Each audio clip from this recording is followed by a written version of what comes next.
परंतु तिथं येऊन जर तू आमच्या वारकरी साधू संतांवर हमला करत असशील, तिथं येऊन तू जर शिवचरित्रावर हमला करत असशील, तर हे कदापिही खपवून घेतलं जाणार नाही. मुद्दा कोण उपस्थित करतं, वाद कोण उपस्थित करतं, प्रश्न कोण उपस्थित करतं? ज्या वेळेस या गोविंदगिरी सारखे भामटे बोलतात त्यावेळेस आम्हाला बोलावं लागतं. मित्रांनो, सावित्रीबाई फुले पुणे विद्यापीठामध्ये एक कार्यक्रम सुरू आहे. ज्ञानोबा ते तुकोबा असा 2-3 दिवसाचा काहीतरी कार्यक्रम आहे. या कार्यक्रमामध्ये भाषण करताना हा गोविंदगिरी महाराज, या गोविंदगिरीने भाषण करताना संत परंपरेवर भाष्य करताना म्हटलं, संत परंपरेमध्ये दासबोध हाच एकमेव स्वतंत्र ग्रंथ आहे. ज्ञानेश्वरी, एकनाथी भागवत हे भाष्य ग्रंथ आहेत आणि नामदेव महाराज, तुकाराम महाराज यांचे जे ग्रंथ आहेत, यांच्या ज्या गाथा आहेत त्या संकलन आहेत, त्यामुळे त्यांना स्वतंत्र ग्रंथ म्हणता येणार नाही.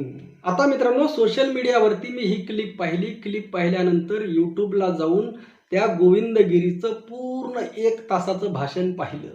ठीक आहे, त्यांनी त्या विषयाला न्याय दिला नाही दिला तो त्या विद्यापीठाचा प्रश्न आहे, तो त्याचा वैयक्तिक प्रश्न आहे. परंतु त्यामध्ये त्याला शिवरायांची बदनामी करण्याचा, तुकोबारायांची बदनामी करण्याचा, माऊली ज्ञानोबारायांची बदनामी करण्याचा, संत एकनाथ महाराजांची बदनामी करण्याचा अधिकार त्या भामट्याला कोणी दिला? सोशल मीडियावरती हरिभक्त परायण जाधव महाराज यांनी क्लिप टाकली. त्यामध्ये अनेक वारकरी संप्रदायातील लोकांनी सुद्धा त्याचा निषेध केलेला आहे.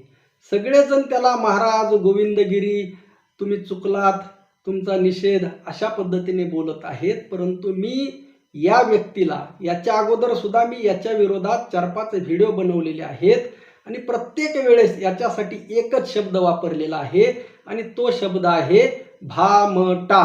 मी असं का म्हणतो? कारण आमची निष्ठा ही वारकरी साधू संतांशी बांधली गेलेली आहे. आमची निष्ठा ही शिवराय, फुले, शाहू आंबेडकर यांच्याशी बांधली गेलेली आहे आणि या विचारधारेवर जो आक्रमण करेल, या विचारधारेला जो आव्हान देईल, त्याला आम्ही कदापिही सोडणार नाहीत.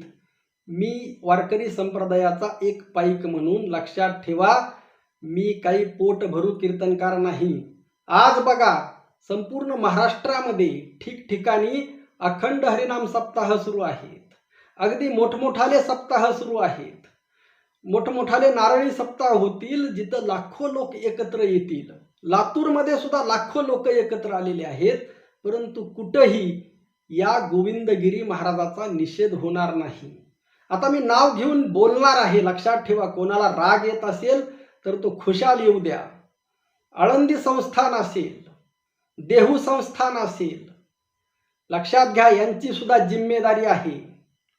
हा व्यक्ती वारकरी संप्रदायामध्ये येतो, आळंदी येथे वारकऱ्यांना बोलवून, कीर्तनकारांना बोलवून मोठमोठाले कार्यक्रम घेतो. काही अडचण नाही, कारण वारकरी संप्रदाय हा सर्वांना सामावून घेणारा आहे. वारकरी संप्रदायामध्ये जातीभेदाला थारा नाही. कोणीही या, कोणत्याही जातीचा या, कोणत्याही धर्माचा या, ज्याची माऊली ज्ञानोबारायावर निष्ठा आहे, पांडुरंगावर निष्ठा आहे, तुकोबारायावर निष्ठा आहे, नाथ महाराजांवर निष्ठा आहे, असा कोणीही या.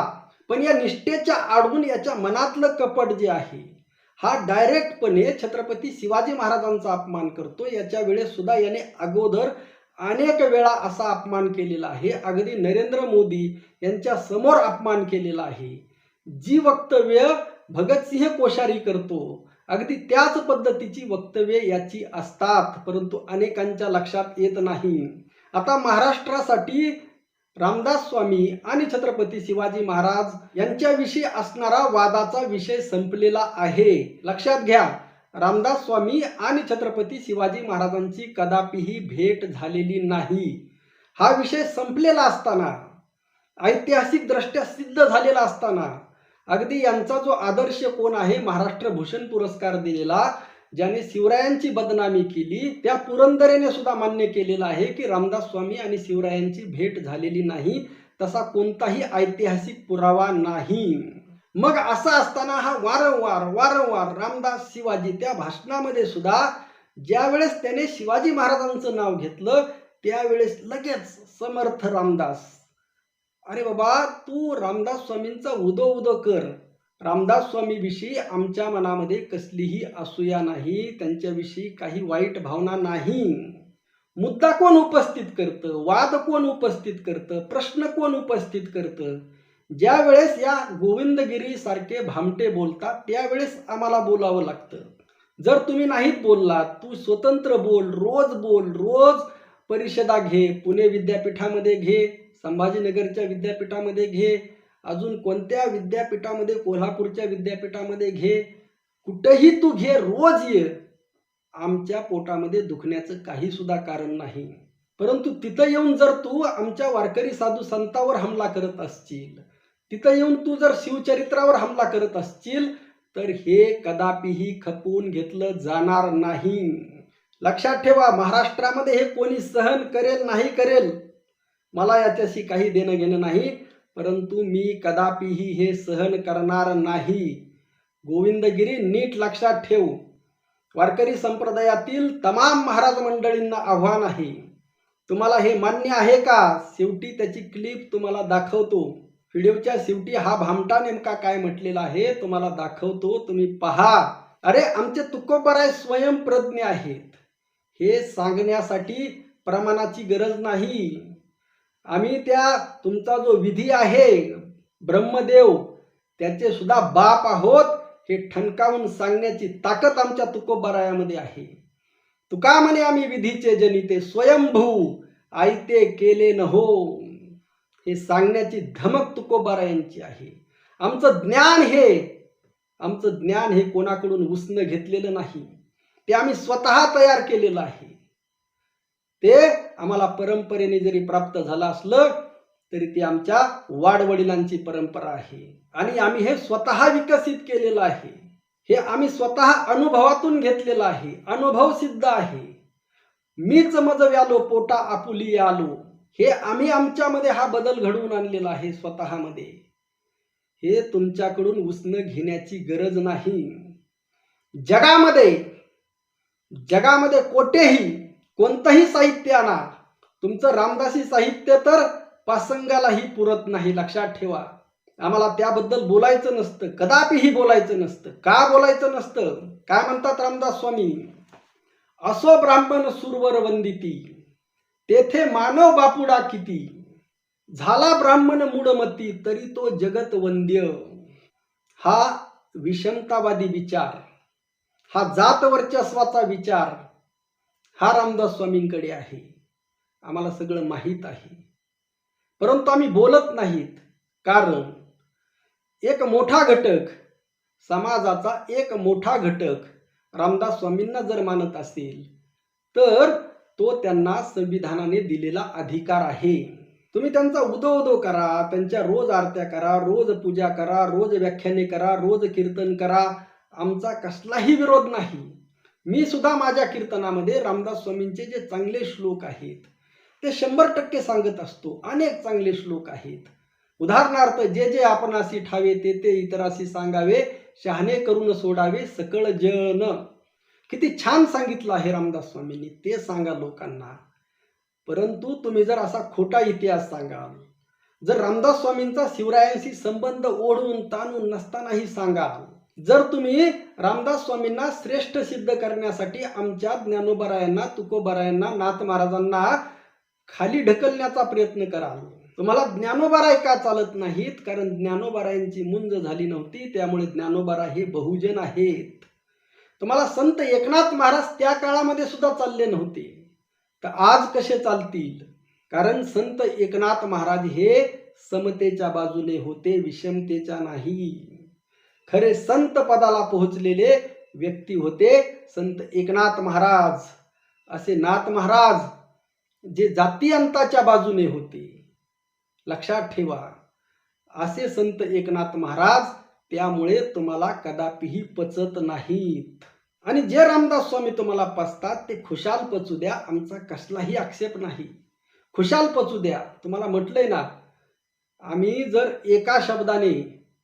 एका शब्दाने जरी रामदास स्वामींना काही म्हटलो तर तिथून पुढे आम्हाला 100 शब्द बोला, 100 वेळा जाब विचारा, उलट आम्ही ते श्लोक सांगू, उलट आम्ही रामदास स्वामींच्या दर्शनाला येऊ, काही अडचण नाही, लक्षात ठेवा.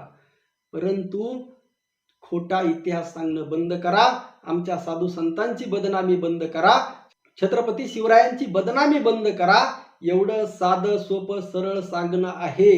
आणि जाधव महाराजांनी, हरिभक्त परायण बालाजी महाराज जाधव आहेत, त्यांनी तो व्हिडिओ क्लिप टाकल्यानंतर त्या खाली आलेली एक कॉमेंट अत्यंत महत्त्वाची होती. तो कॉमेंट करणारा म्हणतो, असे काही रामदासी भक्त आहेत, काही मोजके आहेत, सगळे नाहीत, त्यांच्यामुळे रामदास स्वामी बदनाम होत आहेत. लक्षात ठेवा. असं ओढून ताणून अशा चुकीच्या पद्धतीने मांडणी करायची, काहीतरी सांगायचं, कुठं शिवसमर्थ जोडायचं, रामदास स्वामींचा शिवरायांसोबत फोटो जोडायचा, सांगायचं. अशा कारणाने मग खाली कॉमेंट येतात, पुन्हा त्यांना नावं ठेवणाऱ्या, पुन्हा काय काय. आता मी त्या शब्दात बोललो असतं, बोलता येतं मला, परंतु आवर्त घेतोय. कारण माझी भूमिका काय आहे की समाजामध्ये सौहार्द टिकलं पाहिजे, एकता टिकली पाहिजे, सगळ्यांनी मिळून मिसळून राहिलं पाहिजे, या भूमिकेचा मी आहे. आणि ती भूमिका सुद्धा या मोजक्या, या गोविंदगिरीसारख्या रामदास भक्तांनी घ्यावी. आणि गोविंदगिरीने नाक घासून छत्रपती शिवरायांची माफी मागावी, नाक घासून माऊली ज्ञानोबारायांची, तुकोबारायांची, नाथ महाराजांची माफी मागावी, त्याशिवाय सुट्टी नाही. वारकरी संप्रदायाला आव्हान आहे, तुम्ही तुमच्या कीर्तनामध्ये, तुमच्या व्यासपीठावर, तुमच्या विचारपीठावर या गोविंदगिरीचा निषेध करा, त्याला जाब विचारा, त्याला वारकरी संप्रदायाच्या कार्यक्रमाला घुसू देऊ नका. कारण हा विषमता पेरण्यासाठी आलेला आहे, हा शिवरायांची बदनामी करण्यासाठी आलेला आहे.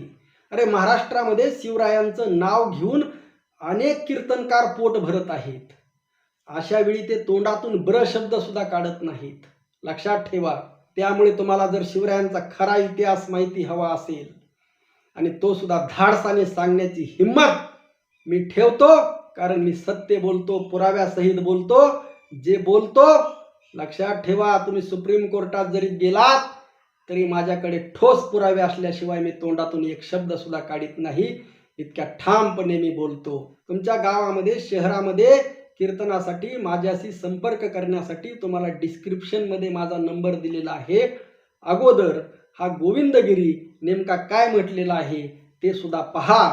आणि ग्रंथांच्या दृष्टीने बोलायचं झालं ना, तर आपल्या संत परंपरेमध्ये स्वतंत्र ग्रंथ असा फक्त दासबोधच आहे. स्वतंत्र ग्रंथ. ज्ञानेश्वरी हे गीतेवरचं भाष्य आहे, नाथांचं भागवत हे 11व्या स्कंदावरचं भाष्य आहे, संत रामदेवरायांचे अभंगांचा गाथा हा हे एकत्रीकरण संकलन आहे, संत तुकोबारायांचा गाथा हे एकत्रीकरण संकलन आहे, स्वतंत्र ग्रंथ नाही. स्वतंत्र ग्रंथ कसा लिहावा, साहित्यिकाची चर्चा आहे ना. आदर्श रामदास स्वामी आहेत. ग्रंथ नाम आहे दासबोध, गुरु शिष्यांचा संवाद, येत बोलला असे विशद भक्ती मार्ग. आणि ग्रंथांच्या दृष्टीने बोलायचं झालं ना, तर आपल्या संत परंपरेमध्ये स्वतंत्र ग्रंथ असा फक्त दासबोधच आहे.